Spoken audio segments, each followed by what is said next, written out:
Good morning mga master, mga idol range natin. For today's video, maglagay tayo ng outlet dyan sa taas mga master. Lagay tayo ng outlet dyan mga idol. Pagsaksakan nitong Mag-grinder tayo dito. electric canopy. Yan yung grinder natin. So, ito na yung gamit natin, yung kanda na yung grinder. So guhitan muna natin. Tanggalin muna natin yung switch dahil dyan natin padaanin yung wire. Dyan sa switch tayo makiraan. Doon tayo kukuha sa gilid. Merong outlet doon mga master.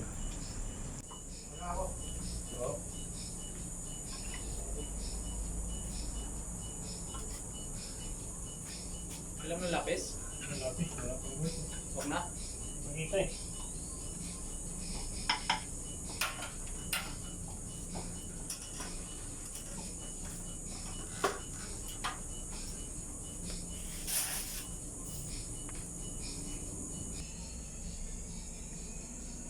Master Idol Wins.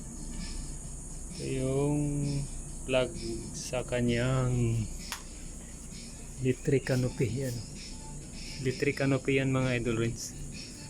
Kailangan siya ng kuryente. Tapos ano din yan yung di remote control. Para pag umulan, ano nila yung canopy na yan. Pag nakasaksak na yan sa outlet, so mayroon na siyang kuryente, gamitan siya ng remote control. Kusayang yung canopy na yung kusayang bubukas hanggang dito pag umulan, para yung dito hindi mabasa, saka yung dito hindi rin mabasa. Ito ganon din yan canopy. So kaya dalawa yan, dalawa yung kanyang source. So bago natin malagyan ng outlet, mag-seal muna tayo dyan.